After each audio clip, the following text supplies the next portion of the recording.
বাজেটের পরেই যেহেতু আমাদের বিশেষ করে গত জুন 11 তারিখে আমাদের বাজেট হয়েছে এবং সেই বাজেট পাস হয়েছে। আমার বিশ্বাস ইনশাআল্লাহ অতি অল্প সময়ের ভিতরে আমরা সেই কোর্টকে বাস্তবায়ন করে আমরা এই পঞ্চগড় সদর হাসপাতালে যে নতুন ভবন আছে সে ভবন অবশ্যই চালু করবই। আমি চালু করতে না পারি ভাই তাহলে আমার এই ব্যবসায় পরিচালনা কমিটির সভাপতি থাকার এক সেকেন্ডও আমার ইচ্ছা নেই। আমার মেসেজ ক্লিয়ার, ঠিক আছে? কাজেই আমি আপনাদের সার্বিক সহায়তা চাই এবং সার্বিক সহায়তার মধ্য দিয়ে আমি চাবো না আমার পঞ্চগড়ের কোনো রোগী যেন ওই ঠাকুরগাঁয়ে গিয়ে সেবা নিতে চায়, ওই রংপুরে সেবা নিতে চান, ঢাকা নিতে চান বা দেশের বাইরে যেতে চান। আমি আশা করি আমরা আমাদের সেইভাবে আমি ঢাকায় ডিজিওকে যোগাযোগ করেছি, তারাও আমাকে বলেছেন, আশ্বস্ত করেছেন আমাকে সার্বিক সহায়তা করবেন। আমার বিশ্বাস আমাদের পঞ্চগড়ের আশপাশে বিশেষ করে নীলফামারী, দিনাজপুর, ঠাকুরগাঁ এই অঞ্চলে আমরা যারা চিকিৎসক যারা ডাক্তারি পাস করেছেন সেসব চিকিৎসকদের আমরা নিয়ে আসতে পারি। একটা বিষয় তারা বারবার বলেছেন, তারা আসলে আমাদের এখানে চাকরি করতে চান কিন্তু এর পাশাপাশি স্কুল কলেজ শিক্ষা প্রতিষ্ঠানের ভালো একটা পরিবেশ চান, অর্থাৎ তাদের সন্তানও তাদের সঙ্গে থাকবে।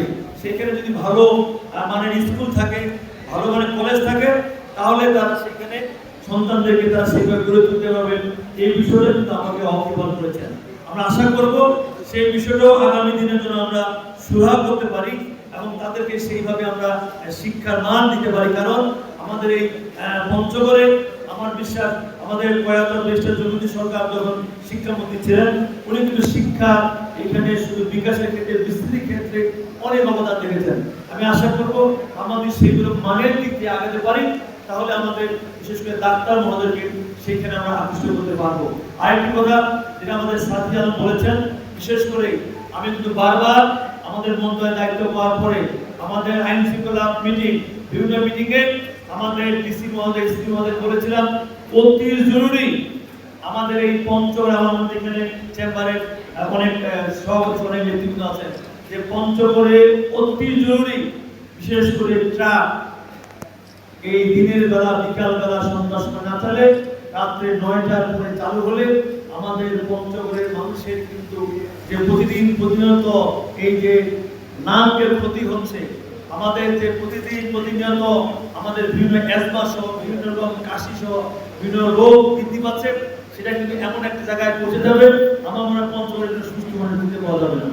আমি আশা করব যে আমি সেইভাবে কথাগুলো বলেছি এবং আমি চেষ্টা করছি যে আমাদের এই বিষয়ে যদি আমাদের চেম্বারে এবং ব্যবসায়ী সমিতি এবং ট্রাক মালিক সমিতি সহ তারা যদি সহযোগিতা করেন তাহলে আমরা যদি রাতের বেলা যদি এখানে আমরা ট্রাক চালাতে পারি এবং আপাতত আমরা পঞ্চগড়ের যে শহরে যে আমরা যেটা 4 লেন দিয়েছি সেটা চালুর পাশাপাশি আমরা পঞ্চগড়ের যেটা প্রস্তাবিত আমাদের বাইপাস যেটা সড়ক সে ব্যাপারেও আমি আমাদের বিশেষ করে রেল মন্ত্রী, আমাদের যোগাযোগ মন্ত্রী এবং প্রতিমন্ত্রীর কথা বলেছি, তারা আমাকে আশ্বস্ত করেছেন ইনশাআল্লাহ। এর পাশাপাশি আমাদের পঞ্চগড়ের ট্রেনের যে দুরবস্থা সেই দুরবস্থা দূরীকরণ হয়, সেখানে সুন্দর সুন্দর বগি লাগানো হয়, সেই বিষয়েও তারা আমাকে আশ্বস্ত করেছেন।